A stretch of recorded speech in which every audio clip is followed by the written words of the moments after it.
നമസ്കാരം. Media vision വാർത്തകളിലേക്ക് സ്വാഗതം.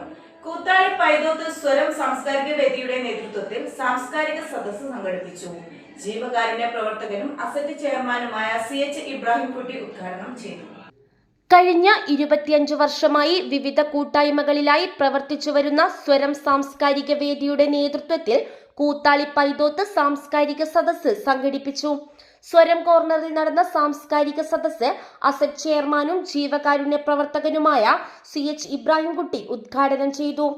ഭരണകൂടങ്ങൾ തന്നെ ഭിന്നിക്കാനും വിഭജിക്കാനും മനുഷ്യർ തമ്മിൽ വിഭാഗീയത ഉണ്ടാക്കാനൊക്കെ ശ്രമിക്കുന്ന വർത്തമാനകാലത്ത് ഇങ്ങനെയുള്ള ഒത്തുചേരലുകൾക്ക് ഏറെ പ്രസക്തിയുണ്ട് എന്ന് ആമുഖമായി പറഞ്ഞു വെക്കുകയാണ്.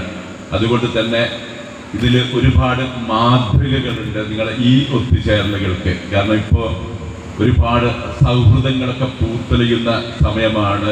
എല്ലാ ആളുകളും പരസ്പരം പുഞ്ചിരിയും കാര്യങ്ങളൊക്കെ കൈമാറുന്ന സമയമാണ്. മറ്റേത് കാലത്തേക്കാളും അതൊക്കെ ഉള്ള ഒരു സമയമാണ്. പക്ഷെ അതൊക്കെ വാട്സപ്പിലും വെർച്വൽ മേഖലയിലും ഒതുങ്ങിപ്പോകുന്നൊരു കാലമാണ്. പരസ്പരം മനുഷ്യർ ഇങ്ങനെ കണ്ട് സംസാരിച്ചിട്ടൊക്കെ ഒരുപാട് കാലങ്ങളായിട്ടുണ്ടാവും. ഇപ്പോൾ കാരണം നമ്മളൊക്കെ എല്ലാ കാര്യങ്ങളും ഇപ്പം ഇതൊക്കെ ദിവസം രാവിലെ തൊട്ട് വൈകുന്നേരം വരെ നമ്മുടെ സുഹൃത്തുക്കളോട് സംവദിക്കുന്നത്, സംസാരിക്കുന്നത്, പ്രതികരിക്കുന്നതൊക്കെ വാട്സപ്പിലൂടെയാണ്. നമ്മളിങ്ങനെ നേരെ കണ്ട് സംസാരിക്കുന്നതൊക്കെ ചിലപ്പോൾ കുടുംബത്തിൽ തന്നെ മക്കളും അവരെ അച്ഛനമ്മമാരൊക്കെ ഒന്നിച്ചിരുന്ന് കൃത്യമായി സംസാരിച്ച കാലങ്ങളൊക്കെ ഒരുപാട് എത്രയോ മുമ്പ് ഒരു സ്വപ്നമായി പോയിട്ടുണ്ട്. ബിജു MK ചടങ്ങിൽ അധ്യക്ഷത വഹിച്ചു.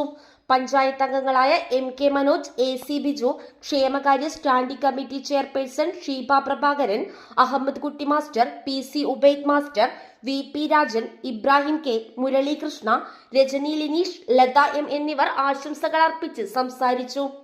സത്യൻ കൂത്താളി സ്വാഗതം പറഞ്ഞ ചടങ്ങിന് ബിജു കൂത്താളി നന്ദി പറഞ്ഞു.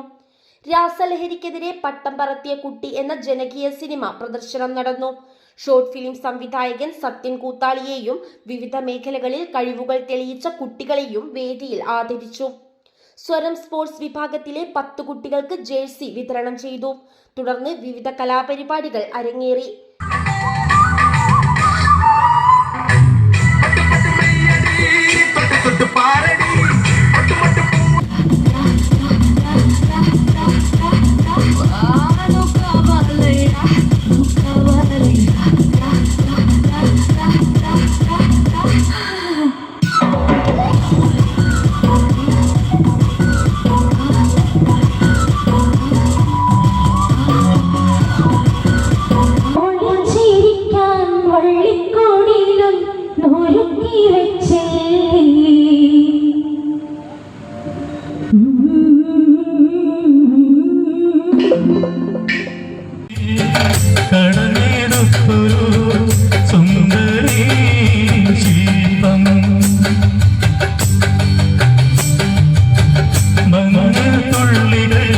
News bureau, media vision, Perambra.